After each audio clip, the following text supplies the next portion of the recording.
Hello and welcome to Newswire. I'm Ayza Omar. We'll be talking about the happenings in Iraq. Over 300 people have lost their lives and some 15,000 have been injured in protests that are now reaching almost their second month. Even more over the weekend, they're in different clashes in the southern cities of Iraq with security forces.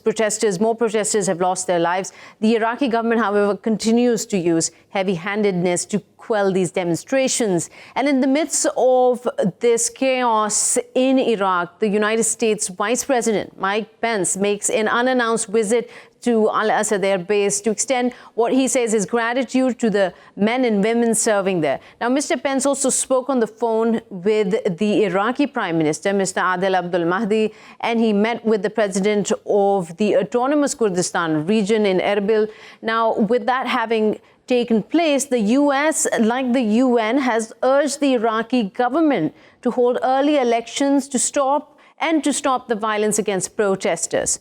But what is more at stake for the U.S. and how far is the Iraqi government willing to go to quell these protests is the topic of discussion today. Let me introduce our experts who will be talking to us.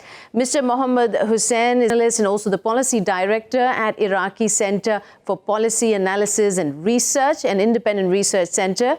He's joining us from Suleimania. And Mr. Salah Al Hashami is the legal advisor to National Council for Iraqi Opposition. He's joining us today from London. Welcome to both of you. I want to start with you, Mr. Hussein. Having seen this visit by Mr. Mike Pence at a time where Iraq is embroiled in street battles with the security forces, how do you see his visit at this point? First of all, thank you for having me, and good to be with you again, Ayza. The thing is, we even previously we saw a similar visit from U.S. President Donald Trump. He exactly visited the same airbase in Anbar and then flew back, left Iraq. So we are kind of familiar with this U.S. officials' visits, and with each visit, they actually piss off Iraqi leaders and Iraqi politicians.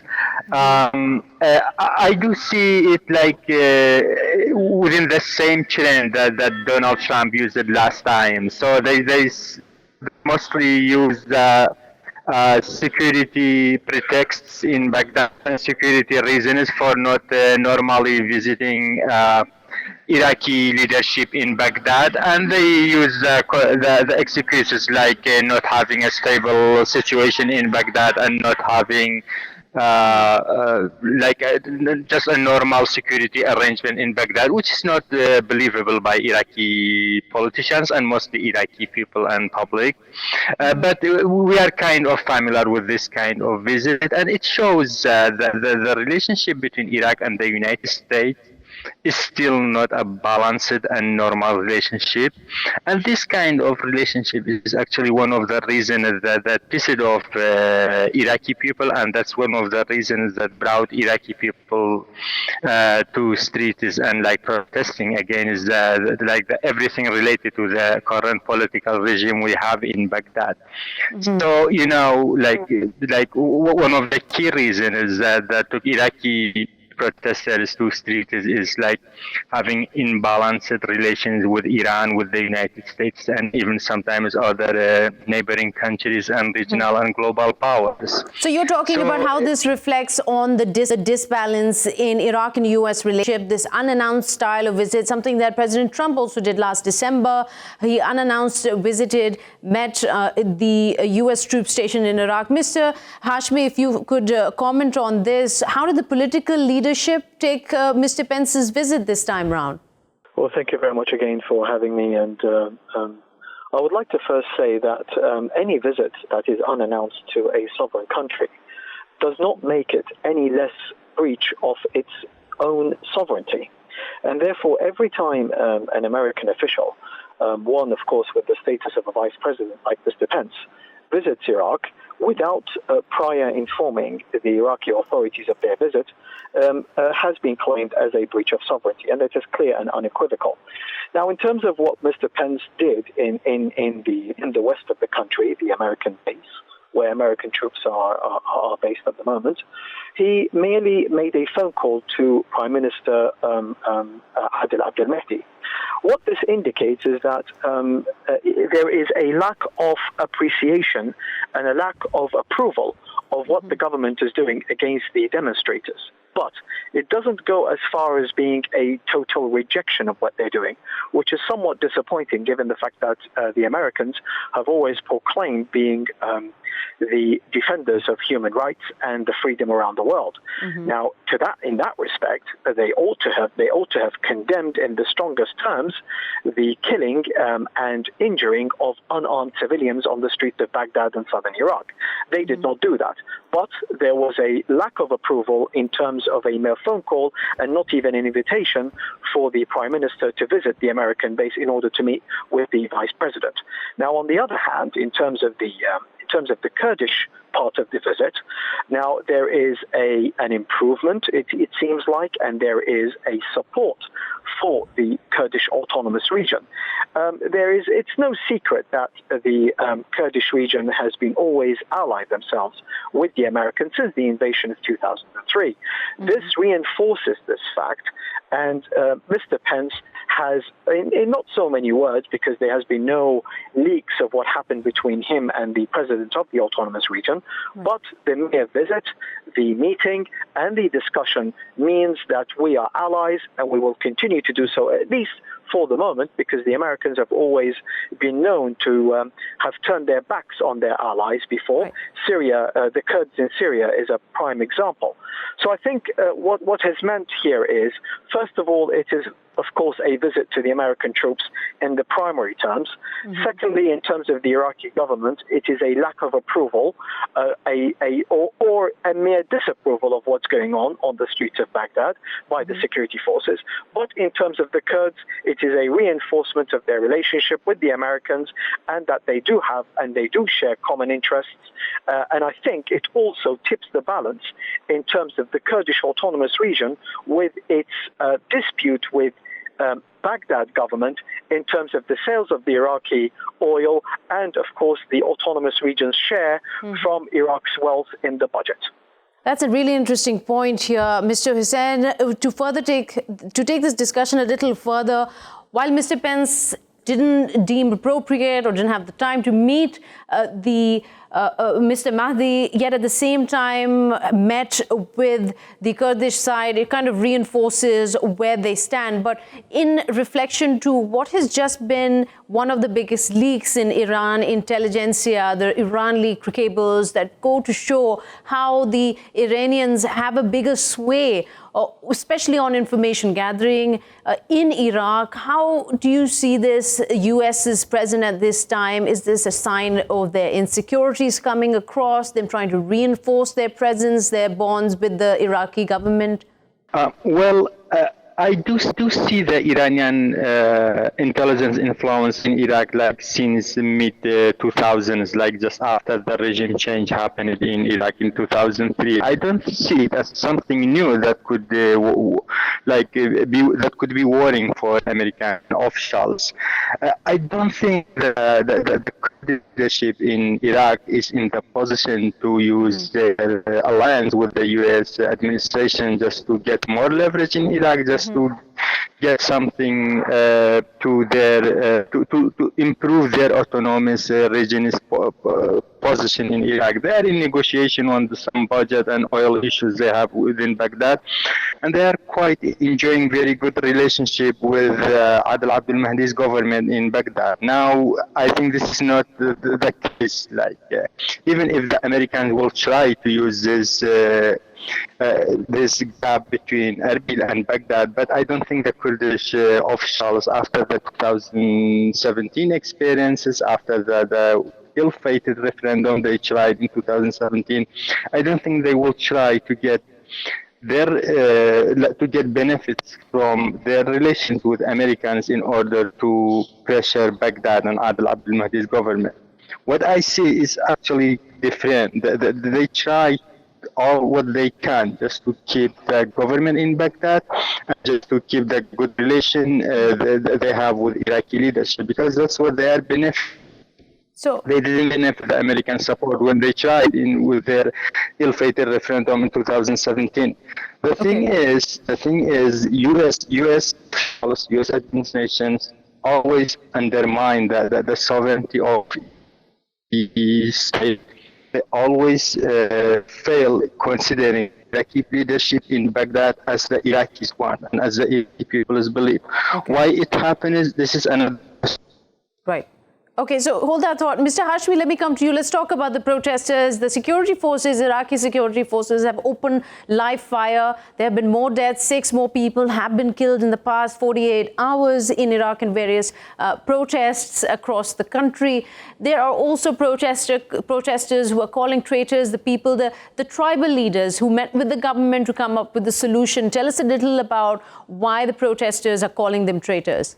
Well, it's pretty obvious because in terms of tribal custom and culture, when the head of the tribe, or the so-called sheikh of the tribe, betrays the people of the tribe, whose members may have lost civilians on the streets of Iraq at the hands of this government, to decide to travel all the way to Baghdad and meet with the head of the government that is responsible for the security forces, accused of committing murders of sons of their tribe, will of course label these sheikhs as traitors, because it has been pretty clear on the streets of Baghdad that the demonstrators have common ground, and that is to reject this government wholly and entirely, for a constitution to be re-amended, and for the imposition of an interim government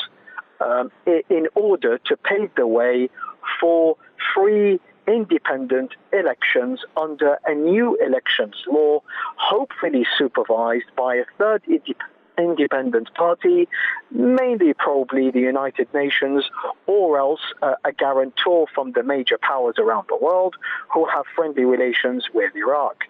Now, anything short of that, the demonstrators have rejected, and I can understand why.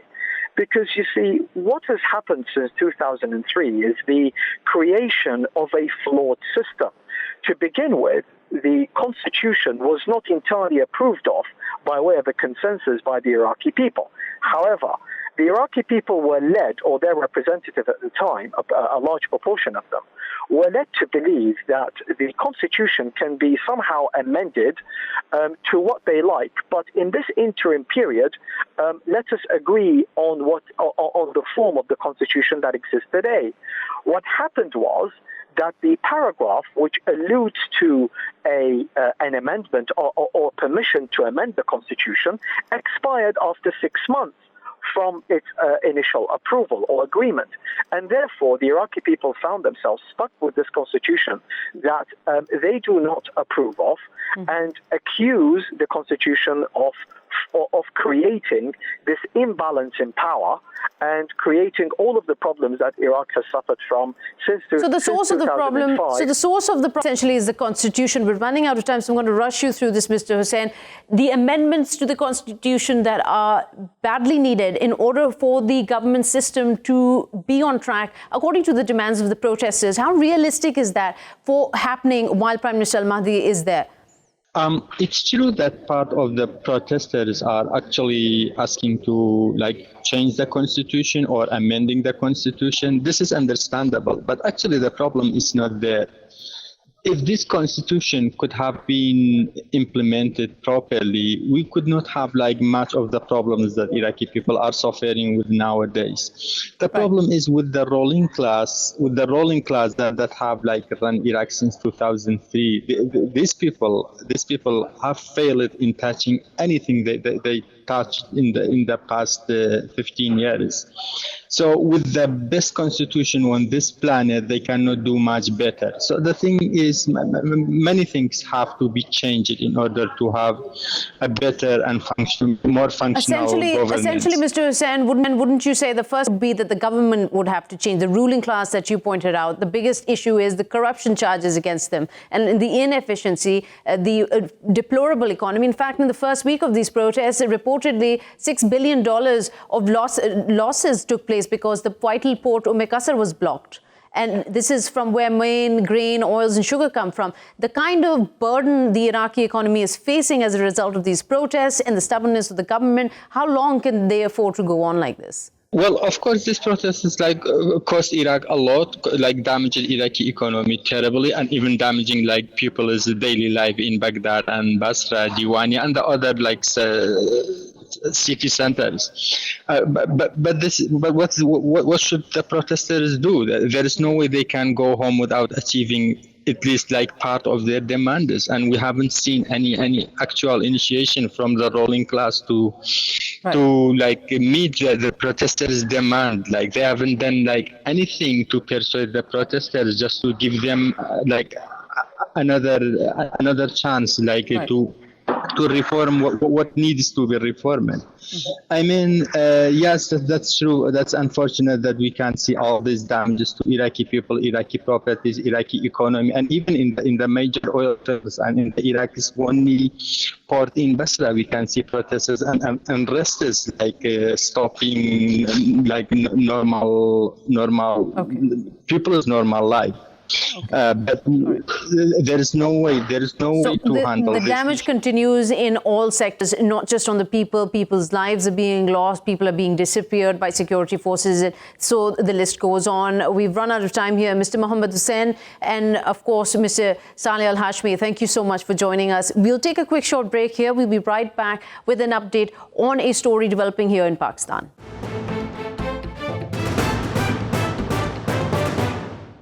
Welcome back. You're watching Newswire with me, Ayza Omar. Now, the U.S. Principal Acting Assistant Secretary, Ms. Alice Wells, she's in charge of the South Asia and Central Asia Bureau. She said recently that China-Pakistan Economic Corridor will only push Pakistan more into debt. Now, China obviously has not taken lightly to this statement. In fact, on Friday, the Chinese envoy, Mr. Yao Jing, rejected U.S. Assistant Secretary of State Alice Wells' statement, saying that Beijing will never force Islamabad to make timely payments of its debt if Pakistan is in dire straits. Unlike, China pointed out, the IMF. Pakistan's Foreign Minister Shah Mahmood Qureshi also responded on Sunday, saying that it really doesn't make any difference what the Acting Assistant Secretary Ms. Wells has said, as she has said it in her personal capacity. But what we've seen recently, the U.S. Ambassador to Pakistan, Mr. Paul, endorsing Mrs. Wells' statement, saying that it is actually in accordance to the U.S. foreign policy. So we'll be taking a look at the kind of ruckus that Ms. Wells' statement has made, the kind of responses that it is getting from China, from within Pakistan, to get an insight into what essentially is the problem that the U.S. is seeing Pakistan facing with this investment from China. So let me introduce our guest. We have with us Mr. Masood Khalid, ambassador, and he's joining us from Islamabad. Mr. Khalid, welcome to Newswire. I want to start off with the statement from Ms. Wells, especially that at a forum of a think tank in Washington, D.C., it's brought out a lot of protesting voices from all corners and some cheers too from, no surprise, India. How do you interpret this as the bigger picture between two global giants like the US and China? Well, thank you very much. I think if we look back for some time now, there has been a persistent campaign against Belt and Road Initiative and by consequence CPEC. We have been getting such noises from Washington on and off from time to time. But this time, Ms. Alice Wells has come out with this policy statement, which was very comprehensive and elaborate, and spelled out U.S. outlook and thinking of this Belt and Road Initiative. And particularly, she targeted CPEC and came out with facts and with a narrative which is not entirely correct. And I think if one were to go deeper into this, one would find that India, for instance, has been opposing BRI and CPEC right from the very beginning. And now we see that the United States has come out openly targeting CPEC, and so I think we can see the convergence and a nexus there. So the Ms. Wells' statement, her concern, saying that essentially CPEC, China's investment, is essentially a benefit to China itself. It's a money-making venture with absolutely no benefits to Islamabad. You're saying that this is the U.S. foreign policy, their insecurities in the region, of how China has established itself in the past decade or so as the sort of not only economic behemoth, but also in foreign policy itself. I think it is, very, incorrect and sort of misrepresentation of CPEC. CPEC has brought about dividends to Pakistan's economy. We see that there have been, for example, the energy portfolio, the energy sector has done quite well. Some power plants, have been, they have completed, and the power generation, they are adding to power generation of Pakistan. Secondly, some infrastructure transportation projects have also been completed, and some other projects are going on. And we see that there has been a job creation. About 70 to 75,000, I think, jobs have been created. And this was the early phase of CPEC, which was completed, first phase. And now we are entering into second phase. And I don't think that this is correct to say that this is the advantage or the benefit lies with China entirely. China has been helping other countries as well. China is working on 6 corridors, including CPEC. So I think it is fallacious to say that China is benefiting from CPEC and is going to add to Pakistan's debt burden. Pakistan is going to face serious problems. Okay, let me welcome another voice that's joining us right now, Mr. Einar Tangen from Beijing, an analyst and expert in the region. Mr. Tangen, to get your comments on what the statement Ms. Wells essentially point towards China, and she cited a couple of examples. She cited the Pakistan's railway project, the railway line that would connect Karachi to Peshawar, and how those estimates ended up going up to 9 billion instead of the initial negotiated of 6.2. I mean, she says that transparency is a major issue here. How do you respond to these kind of claims coming in at a time where China's been criticized not just for the Belt and Road Initiative, but the money-making gimmick it comes with when there are examples like Montenegro, there are examples like Sri Lanka that exist? Well, I mean, right now, China is locked in a PR battle with the rest of the world, in which it's being vilified. No matter what it does, it's wrong. There's a $4 trillion gap in infrastructure. China tries to address that. They're trying to, in essence, the world, they're now accused of being lending too much money, some sort of debt trap diplomacy. This is the kind of thing that you can't very well get away from. Pakistan has its own issues internationally. But now it is in the danger, because it is close to China, of being tarred with the same brush. No matter what good comes of these things, it'll always be that somehow this is nefarious. You get a lot of heat from India. Unfortunately, they're not able to put in even their own infrastructure. I think it's important that countries stop criticizing things that they're not willing to do when there is a need. But I don't think that that's going to disappear anytime soon. In terms of how these things are actually going on a basis, it is not unusual for things to go over budget, but things have to be managed much better. There is concerns in Beijing to make sure that, if somebody says it's my responsibility to do this, that it gets done. Chinese kind of take that attitude, and hopefully that will be the way it is done, not only with Pakistan, but in all the other very ambitious programs that they have through RCEP and also through the Belt and Road Initiative. And also, when Ms. Ayz claims that China is essentially granting loans and not grants like the U.S. was, I mean, is that a correct interpretation of this complicated arrangement, the CPEC itself with Pakistan? No, it's not correct. But once again, this is part of a very hardcore PR push that you can have seen. When Donald Trump was elected, the number of negative stories about China vilifying it has literally been going up exponentially. I mean, now in the newspapers every day, you can't run across China without some sort of negative connotation there. They're thieves. They take IP, debt trap diplomacy. Well, it's a kind of very strange thing given that China produces 30% of the world's growth, that without China, the entire world would be in a completely different situation. I think it's China's success which is attracting a lot of the negative attention, especially by economies who are still rooted in this kind of post-World War II reality with the U.S. at the top. Okay, coming back to you, Mr. Khalid. Well, Mr. says it's an aggressive PR campaign going against China here, and especially in retrospect, how we see as President Trump's era comes to, currently comes to an end as he campaigns for the 2020 elections, and the kind of foreign policy President Trump has shown, the isolationist sort of strategies that he endorses. Are we, when Ms. Wells talks about, and this is not just the first time it's come up, that how the U.S. has proposed that investor confidence in Pakistan should be improved so that foreign investment increases. I mean, how do you see this coming across in terms of realistically? Is it as simple as building investor confidence, or the fact that Pakistan does need outside help to build that core infrastructure for the industry, the economy to grow?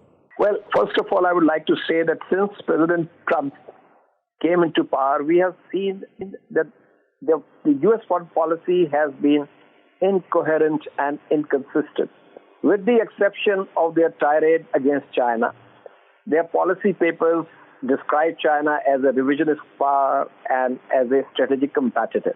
Mm-hmm. So this onslaught on CPEC, which you saw last week, is basically a manifestation of that power politics and that competition between China and the U.S. And this is a collateral which we see now. So as far as investment from China is concerned, nobody was coming forward at that point in time when Pakistan was facing a serious energy crisis. And it was China which came forward. And, in a matter of 4 or 5 years, in fact, less than 5 years, we are out of woods now as far as power shortage is concerned. Similarly, some big infrastructure transportation projects have come into being. Investor confidence in Pakistan is increasing, as is, manifested in this World Bank ranking of ease of doing business. The Pakistan ranking has improved. More foreign companies and entrepreneurs are coming to Pakistan and exploring Pakistan's market potential.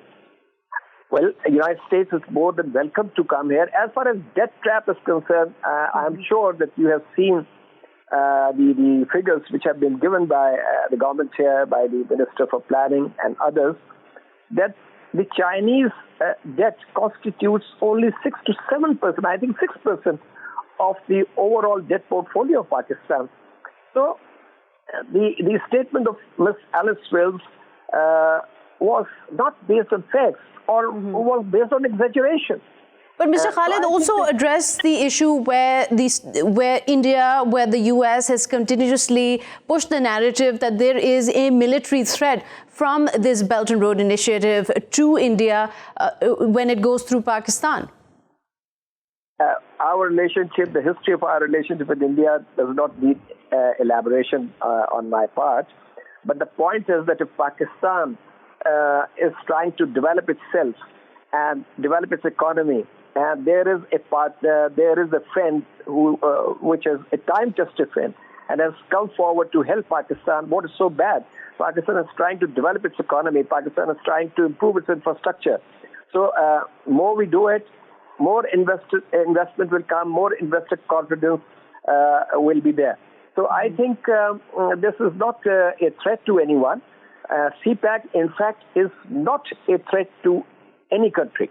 It is a vehicle for economic empowerment of Pakistan, which will benefit the entire region in years to come. And if the railways, you talked about ML1, I can tell you that there are plans for to implement this ML1, but we have yet to decide on the financing details. And as the planning minister said the other day, that both governments will now get on with discussion on the financing mode for this project. Right. Essentially, Mr. I hear what you're saying here, but this is pretty much the concern, putting aside what the U.S.'s statement has been through Ms. Wells or the U.S. ambassador to Pakistan. Mr. Tangen, the kind of examples that exist of what is happening with the Hambantota port in Sri Lanka, how the government of Sri Lanka is completely mired in debt, was already struggling with the depleting foreign reserves before it took on the construction of the port, and it's still not paid off the loan of the construction of the port, leave alone the kind of revenues it had expected to make from it. Similarly, in Montenegro, where a highway in that tiny state, $3.5 billion, I believe, was the estimated cost, still not completed, and now the government is completely nose deep in trying to figure out how to repay China. Are those concerns valid when it comes to Pakistan in a similar economic situation, not really up on its feet, not only owing money to China, but also the IMF? Well, according to the figures, Pakistan's exposure to China is about 10%. So the economists will have to make a decision on how that's, how that would intersect with the economy. But when you start pointing to these other things, I think China initially has this idea that other countries plan, and that if they want to do a project, that they've kind of figured it out. Initially, China was lending money for projects based on what it saw as potential, but then allowing those countries to decide where it would be and how big it would be. And I think that has been a mistake. I mean, you could add Venezuela, other places. Money came in, but it was not necessarily accounted for. I don't think that is the same in this corridor with Pakistan. There's a lot of joint work there, and there's a very careful eye paid on this. But, one of the things that we should be looking at when we look at these statements that are being made by Trump's administration, and that is that there's a fundamental difference in the world between business and countries that want to build. When you want to build, you want certainty. You want to say that this is investment, there's a return, and this is how we're going to do it. Now, Donald Trump comes from a different world. He's a buyer. So when you're a buyer, you try to create uncertainty. You're trying to get the other person to second guess themselves so that you can get a better deal. Now, these two views are antithetical. Generally, they don't come in. This kind of seller mentality isn't part of the international situation. And then, Mr. Tangen, you add to that the kind of geopolitical tensions that exist already between the U.S. and China, and it gives a further explanation of why this animosity exists. I'm sorry to cut you there. We're running out of time, but thank you so much, Mr. Einar Tangen, joining us from Beijing, and Mr. Masood Khalid from Islamabad. And with that, we'll take a quick short break. When we're back, we're going to take a look at what has happened in Norway, the kind of protests that are taking place by anti-Islamization group, and the kind of response from the world over. Stay tuned to Newswire.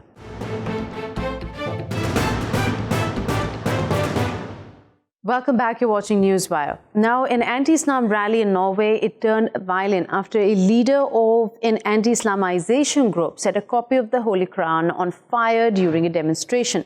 Pakistan's foreign ministry summoned Norway's ambassador here in Pakistan and conveyed their dismay and condemnation. The government of Norway itself banned the desecration of the holy book and warned that strict action would be taken if such incidents happen ever again. But to understand why this incident took place in the first place, and was it unprecedented, what kind of a sentiment exists for Muslims in a country where 2 to 3% are Muslims, we'll find out from Mr. Atta Ansari, a journalist and a documentary director and broadcaster with the Norwegian Broadcasting Corporation. He's joining us from Oslo. Welcome to Newswire. Mr. Ansari, give us an idea about, before this incident took place, is this something unprecedented, or does an environment which is threatening to Muslims exist in Norway? Well, there is some percentage of the population here who do not accept Islam, who do not accept, the Muslims coming to this country. And you will find these kind of views, all over the Europe, of course. But I will not say that these kind of ideology or these kinds of thoughts are the dominating thoughts in the Norwegian society, because generally you will find that Muslims are enjoying all kind of freedoms in Norway. There are no restrictions about practicing their religion, because Norway is basically as it's a very open and it's a democratic society. So minorities are enjoying their rights just as equal as the majority. Also, Mr. Ansari, this group, does it have this anti-Islamization group that carried out this demonstration and burned those copies of the Holy Quran? Do they have any political standing in the government? What is the size of this group?